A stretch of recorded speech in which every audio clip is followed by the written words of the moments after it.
Life is full of events and encounters that sometimes even the most skillful fiction writers cannot imagine. Coincidences are among the most fascinating of these fascinating events, especially coincidences that are hard to believe happened. For example, in 1937 and 1938, a Detroit man named Joseph Figlock experienced two incredible coincidences. Joseph Figlock was walking down the street when a baby fell from a high-rise building window onto him. Figlock's presence slowed the baby's fall, preventing serious injury. Exactly 1 year later, at the same place and in the same way, a baby fell onto Figlock again. Fortunately, both survived once more. In fact, Joseph Figlock was a garbage man, and it was normal for him to frequent the same streets. According to some sources, the buildings and babies in the incidents were different, but the fact that the same man was involved in both incidents already makes the coincidence incredible. This coincidence is a little light compared to the other coincidences I will tell you now. So watch the video without fast-forwarding so as not to miss the details. By the way, I would be glad if those who have just discovered our channel subscribe and support themselves by liking. Our first goal is to pass the 1,000 subscriber threshold, and this is not possible without you subscribing. The Jim twins' surprising similarities. Born in Ohio, the Jim twins are separated at 3 weeks old when their parents are unable to care for them and are adopted by different families. When the twins are 39 years old, Jim Lewis learns from his mother that he has a twin brother. He then starts looking through old records and discovers that his twin is Jim Springer, who lives about 45 miles away from him. Unbeknownst to each other for so long, the twins discover many surprising similarities in their lives after meeting each other. Both were named James when they were adopted, and both became policemen. Their first wife's name was Linda, and their second wife's name was Betty. They both have a son named James Allen and a dog named Toy. They also both drive Chevrolet cars and smoke the same brand of cigarettes and drink the same brand of beer. University of Minnesota researchers invited the brothers to investigate the source of so many coincidences. Between 1979 and 1999, the team studied 137 pairs of twins, including Jim twins. Their research led to more than 170 separate studies focusing on the medical and psychological characteristics of twins. Napoleon, Hitler, and 129. Napoleon was born in 1760, Hitler in 1889, a difference of 129 years. Napoleon came to power in 1804, Hitler came to power in 1933, difference 129 years. Napoleon entered Vienna in 1812, Hitler entered Vienna in 1941. Difference 129 years. Napoleon lost the war in 1816, Hitler lost the war in 1945. Difference 129 years. Both came to power at the age of 44. Both attacked Russia at 52. Both lost the war at 56. If there were no historical factors, one would doubt these similarities, but all these things really happened in those years. Do you think these similarities are just a coincidence, or is there a hidden law in the complex order of the universe? A bullet that takes time to reach its target. In 1878, Henry Ziegland began dating Charla Karras, and in 1883, after 5 years, Henry left her. Unable to bear the pain of abandonment, Charla said goodbye to her life. Charla's older brother, James Karras, then decided to kill Henry Ziegland in revenge for his sister's death. While Henry was tending to his horses in his barn, James sneaked into the farm. He pulled out a gun and shot Henry, saying, "It's all because of you." However, the bullet only grazed Henry's cheek and hit a tree behind the barn. Not wanting to die, Henry immediately played dead and managed to fool the girl's brother. James, believing he had killed Henry, shot himself in the shock of these events. Exactly 20 years later, on June 5, 1903, Henry wanted to remove the tree in front of his barn. He asked his brother Jacob for help. They tried to cut the tree with an axe, but it was so thick that it would be tiring and take a long time, so Henry decided to use dynamite to blow up the tree. He tied 3 sticks of dynamite together and lit them. The tree exploded, but the bullet lodged in the tree that James had shot 20 years earlier flew out of the blast and hit Henry Ziegland. Thus, belatedly, the bullet had reached its final destination. The story of Arthur Gordon Pym of Nantucket. Edgar Allan Poe's 1838 novel, The Narrative of Arthur Gordon Pym of Nantucket, tells the story of a crew struggling to survive on a whaling ship named Grampus. In the book, the crew, who are in a difficult situation, decide to sacrifice one person to survive and choose this person by lottery. As a result of the lottery, they have to eat a young crewman named Richard Parker. Although Poe claimed to have been inspired by a true story, no one took his words seriously. In 1884, 46 years after this fictional story, the British ship Mignonette sails from Cape Town to Sydney with a crew of 4. However, the ship is caught in a storm in the South Atlantic and sinks. The crew board a lifeboat to survive and drift at sea for days.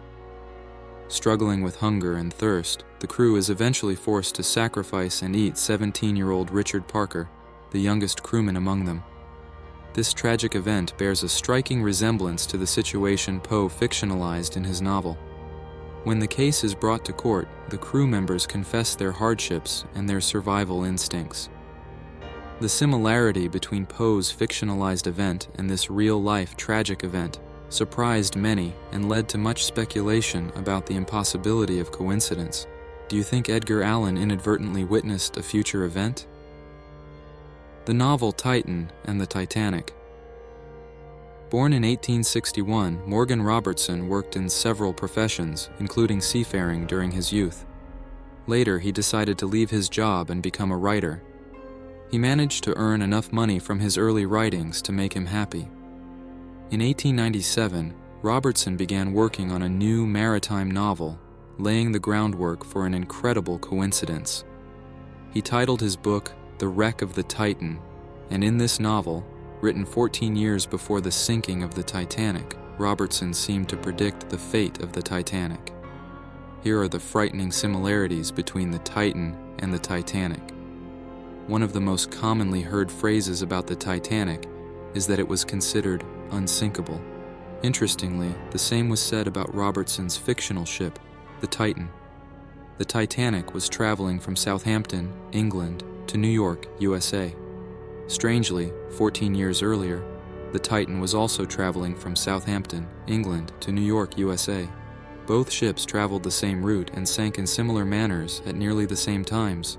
The Titan sank at midnight off the coast of Newfoundland, while the Titanic sank at 11:40 p.m. near Newfoundland at almost the same coordinates. Both ships struck an iceberg that was detected too late, sustaining damage on the starboard side. The significant loss of life on both ships was primarily due to an insufficient number of lifeboats. Robertson's Titan had 24 lifeboats, while the Titanic had 22. In both cases, the number of lifeboats was kept low due to the belief in the ship's unsinkability. As a result, 1,513 people died on the Titanic, while 1,500 people perished on the fictional Titan. Author Morgan Robertson later remarked about the coincidences. "I know what I'm writing about, that's all." Laura Buxton balloon coincidence. In 2001, a girl named Laura Buxton was attending her grandparents' 50th wedding anniversary celebration in Staffordshire, England. That day, while having fun with her grandfather, they came up with the idea of releasing a helium balloon with a note attached to it. The note, which included their home address, read, "Please return to Laura Buxton," and they let the balloon go. 7 days later, the balloon landed and got caught in the fence of a field owned by a man named Andy Rivers. The most interesting details of the coincidence begin at this point. Mr. Rivers knew that his neighbors, Peter and Eleanor Buxton, had a daughter named Laura, so he gave the balloon to them. The distance between the homes of these two girls with the same name was just 140 miles, approximately a 3-hour drive by car. 10-year-old Laura, who attended Kingsbury Hill School in Marlborough, followed the instruction on the balloon's label. "Please return to Laura Buxton."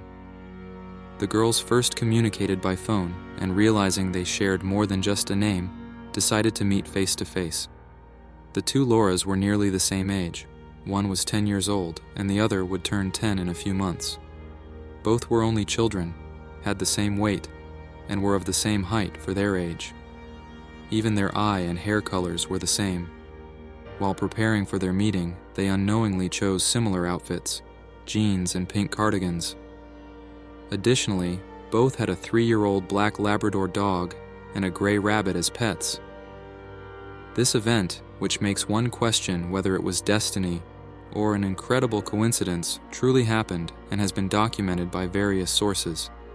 Today, the two Lauras still keep in touch as friends, and despite attending different schools, they meet up every year. They are now considered destiny friends. Chance or coincidence? Dutch cyclist Martin de Jonge has survived 2 major plane crashes in his lifetime. He was supposed to be on Malaysia Airlines Flight 370, but at the last minute he decided to change to a flight an hour earlier. He was also supposed to be on Malaysia Airlines Flight 17, but decided to change to another flight because it was cheaper. This flight was shot down over Ukraine in 2014. Coincidences of death at Hoover Dam. The Hoover Dam is a massive dam on the Colorado River between the states of Nevada and Arizona in the United States. Considered one of the largest projects of its time, the construction of this dam was marked by many tragedies, and 112 workers lost their lives. The coincidence between the first and the last person to lose their lives makes this story of sacrifice in dam construction even more unforgettable. The first man to die, George Tierney, drowned in the Colorado River on December 20th, 1922, while searching for the ideal site for the dam. The last death was that of Patrick Tierney, George Tierney's son, on December 20th, 1935.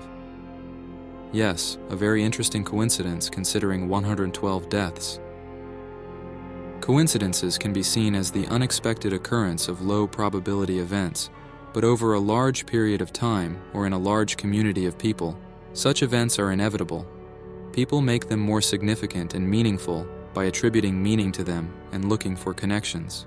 On the other hand, some people believe that there are no such things as coincidences, and sometimes I hold this belief. Who knows? Maybe there is a special law that we cannot understand, or a pre-planned destiny. Albert Einstein has a famous quote about this. Coincidence is God's way of remaining anonymous.